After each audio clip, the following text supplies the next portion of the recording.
જરા કલ્પના કરો કે એક એવો કોન્ટ્રાક્ટ છે, એટલે સ્પષ્ટ લખેલું છે કે આ કાગળ પર સહી કર્યા પછી તમારા પોતાના શરીર પર તમારો કોઈ એકાધિકાર નહીં રહે. અરે બાપરે.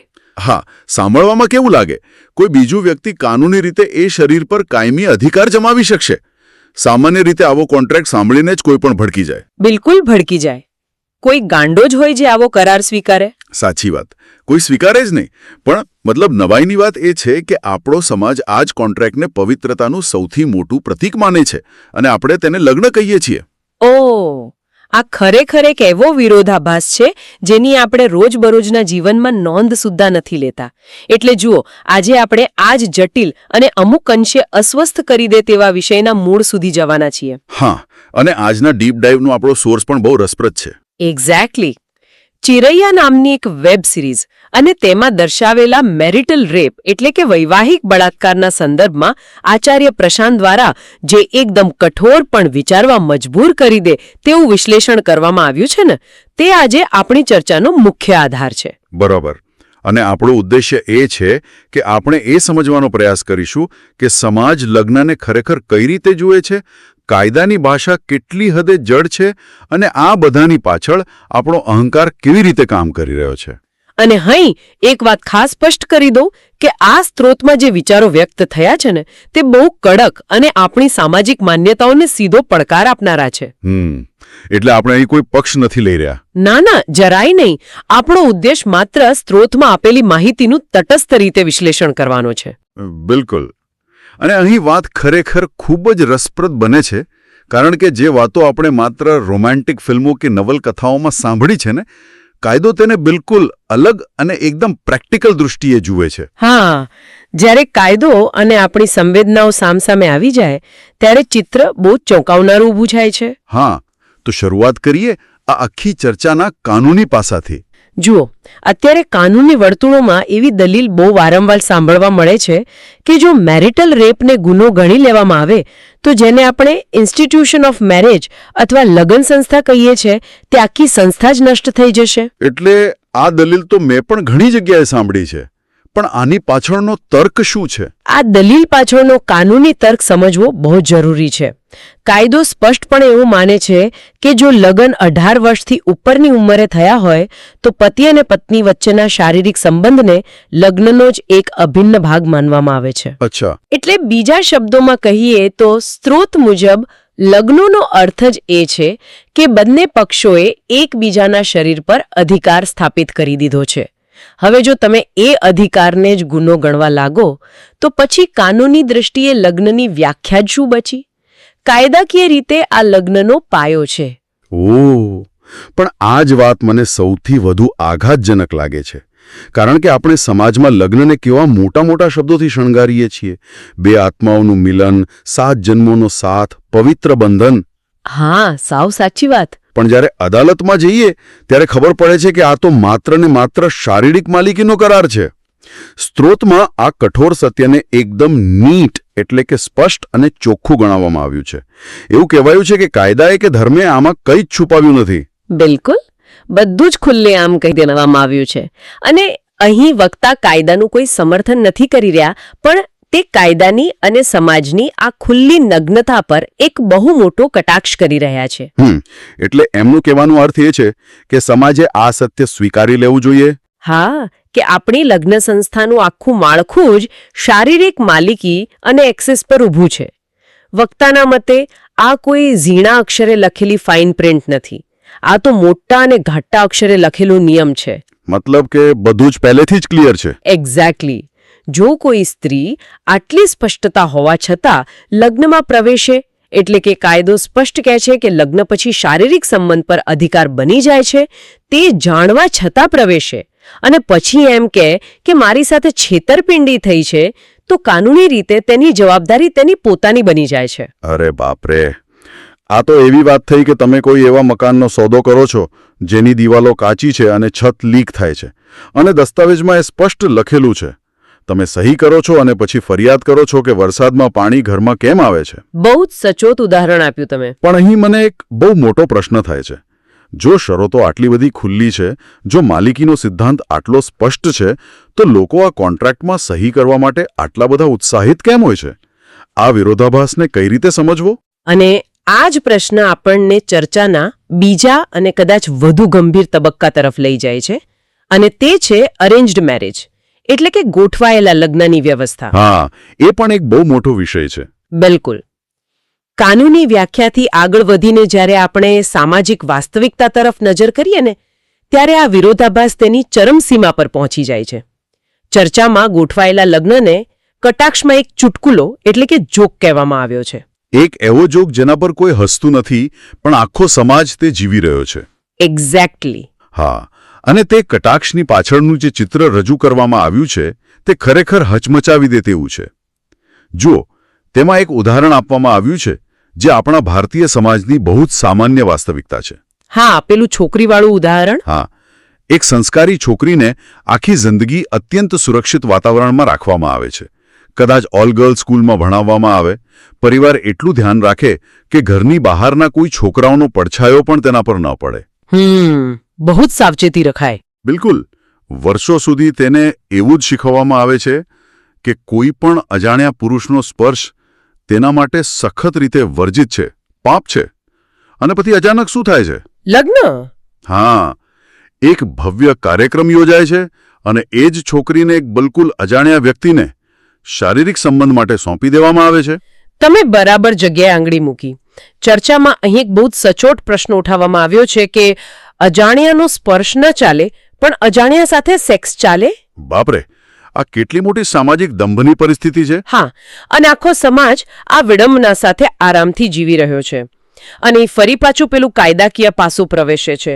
જુઓ, કાયદો કહે છે કે જો લગ્ન પછી શારીરિક સંબંધ ન બંધાય તો તેને કાનૂની રીતે છૂટાછેડા લેવાનો માન્ય આધાર ગણવામાં આવે છે. મતલબ કે નોન કન્ઝ્યુમેશન ઓફ મેરેજ? હા, કાયદાની ભાષામાં તેને મેરેજનું ફૂલફિલમેન્ટ અથવા લગ્નની પરિપૂર્તિ ગણવામાં આવે છે. એટલે કે કાયદો પ્રેમની નહીં પણ શારીરિક સંબંધની ગેરંટી માંગે છે.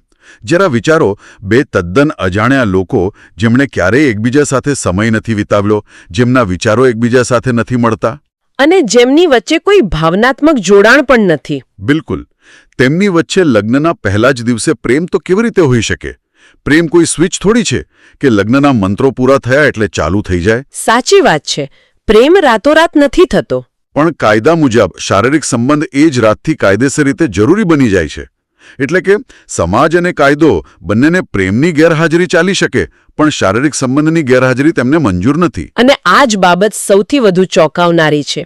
ચર્ચામાં એ બાબત પર બહુ ભાર મૂકવામાં આવ્યો છે કે જ્યાં કોઈ પરિચય નથી, જ્યાં કોઈ ઊંડાણ નથી, ત્યાં થતો સંપર્ક કાનૂની ભલે હોઈ શકે, પણ તે આંતરિક રીતે સાવ ખાલી હોય છે. યાંત્રિક હોય છે સાવ. હા, યાંત્રિક.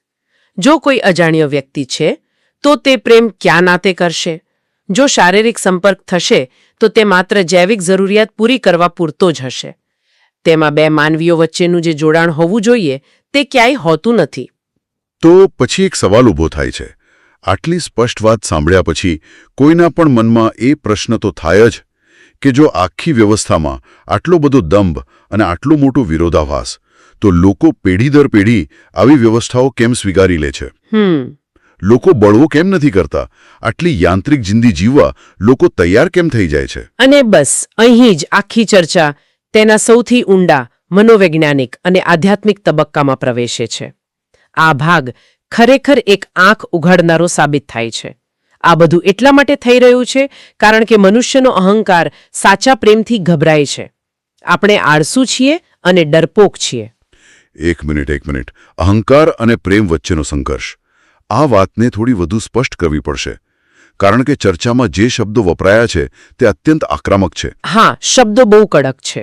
મેં વાંચ્યું છે તેમાં યુવાનો વિશે બહુ જ કઠોર ટિપ્પણી કરવામાં આવી છે કે આજના યુવાનોમાં ખરેખર પ્રેમ કરવાની કાબેલિયત જ હોતી નથી.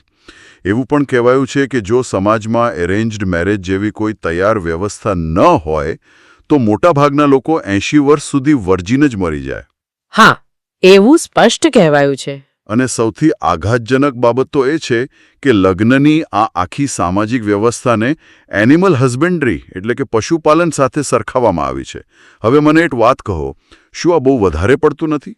તમારો આ પ્રશ્ન વાજબી છે. એટલે શું તમે ખરેખર માનો છો કે માનવીય સંબંધોની સરખામણી પશુઓના સંવર્ધન સાથે કરી શકાય? આજના યુવાનો પ્રેમ કરવા સક્ષમ નથી એવો નિરાશાવાદી દૃષ્ટિકોણ કેમ? તમારો આ વિરોધ એકદમ સ્વાભાવિક છે. એનિમલ હસબેન્ડરી શબ્દ સાંભળીને જ કોઈ પણ માણસનું સ્વમાન ઘવાઈ જાય. પણ જો આપણે આ શબ્દપ્રયોગ પાછળનો ઊંડો અર્થ સમજીશું ને તો આપણને સમજાશે કે આ કોઈ અપમાન નથી. તો પછી શું છે? આ એક કડવી વાસ્તવિકતાનો અરીસો છે. વક્તા પૂછે છે કે અંગ્રેજીમાં પતિને હસબેન્ડ કેમ કહેવાય છે? એનિમલ હસબેન્ડરીમાં શું થાય છે? માત્ર પ્રજનન માટે, જાતિ જાળવી રાખવા માટે નર અને માદાને એક ઓરડામાં ધકેલી દેવામાં આવે છે.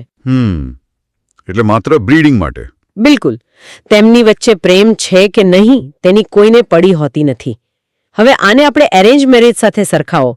શું સમાજ એ જ કામ નથી કરી રહ્યો? અચ્છા, એટલે યોગ્ય ઉંમર થાય એટલે? હા, યોગ્ય ઉંમર થાય એટલે કુટુંબ અને જ્ઞાતિની મંજૂરીથી એક યુવક અને યુવતીને એક બંધ ઓરડામાં મોકલી દેવામાં આવે છે. આની પાછળનો મુખ્ય હેતુ વંશવેલો આગળ વધારવાનો અને સામાજિક વ્યવસ્થા જાળવી રાખવાનો જ છે. આ પ્રક્રિયામાં પ્રેમની બાદબાકી થઈ ગઈ છે. ઠીક છે, ચાલો હું એ માની લઉં કે આ પ્રક્રિયા યાંત્રિક છે. પણ એનો અર્થ એ તો નથી ને કે લોકોમાં પ્રેમ કરવાની ક્ષમતા જ નથી રહી? આ ક્ષમતા ન હોવા પાછળનું મનોવિજ્ઞાન અહંકાર સાથે જોડાયેલું છે. સાચો પ્રેમ કરવો એટલે શું? પ્રેમ એટલે સમર્પણ. પ્રેમમાં અહંકારને ઓગાળવો પડે છે. તમારે તમારી પોતાની સત્તા છોડવી પડે છે. સાચી વાત. સાચા પ્રેમ માટે વ્યક્તિએ પોતાની જાતને ઊંડાણથી જાણવી પડે છે અને પોતાની ચેતનાને એક ઉચ્ચ કક્ષાએ લઈ જવી પડે છે. આ માર્ગ અત્યંત કઠિન છે. તેમાં પીડા છે, પરિવર્તન છે અને સૌથી મોટો ડર પોતાની જાતને ગુમાવવાનો છે. માણસનો અહંકાર ક્યારેય પોતાની સત્તા ગુમાવવા માંગતો નથી. ઓહો, હવે મને આખી કડી સમજાઈ રહી છે. મતલબ કે અરેન્જડ મેરેજ અથવા તો માત્ર સામાજિક મંજૂરીવાળા લગ્ન એ સમાજે શોધેલો એક શોર્ટકટ છે. એકદમ પરફેક્ટ શબ્દ વાપર્યો તમે, શોર્ટકટ.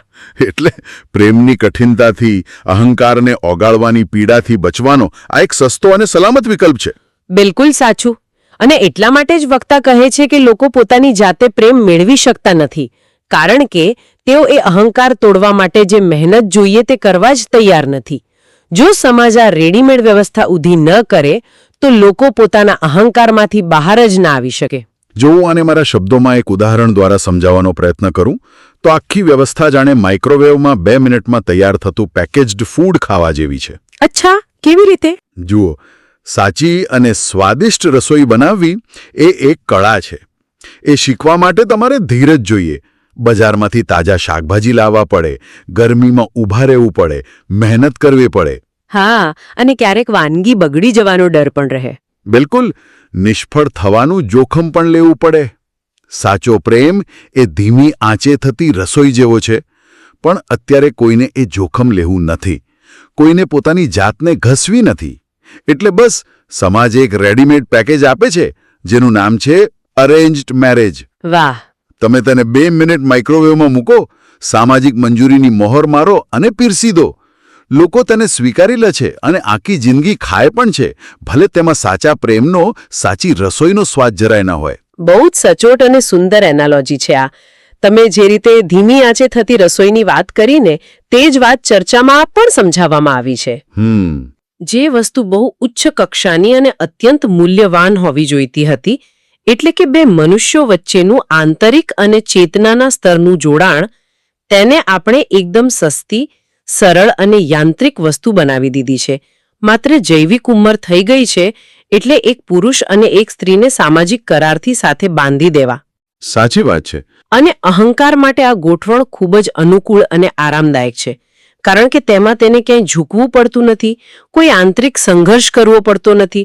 બધું જ બહારથી સામાજિક નિયમો મુજબ ગોઠવાયેલું છે. આ ખરેખર આંખ ઉગાડનારું છે. આપણે આજના વિશ્લેષણમાં ક્યાંથી શરૂઆત કરી અને ક્યાં પહોંચ્યા.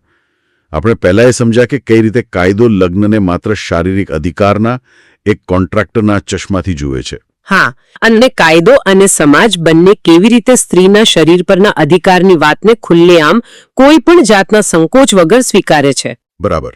અને ત્યાર પછી આપણે અરેન્જ્ડ મેરેજની વ્યવસ્થામાં રહેલા એ મોટા સામાજિક વિરોધાભાસ અને દંભને ડીકોડ કર્યો. કેવી રીતે અજાણ્યા લોકો વચ્ચેના શારીરિક સંબંધને કાયદેસર અને ફરજિયાત માનવામાં આવે છે. જ્યારે તે જ બે લોકો વચ્ચે પ્રેમ વિકસવાની કોઈ જ શક્યતા કે સમય આપવામાં આવતો નથી. હા, અને સૌથી મોટી વાત જેના પર આપણે હમણાં જ ચર્ચા કરી તે એ કે માણસનો પોતાનો અહંકાર તેને સાચો પ્રેમ કરવાથી કેવી રીતે રોકે છે.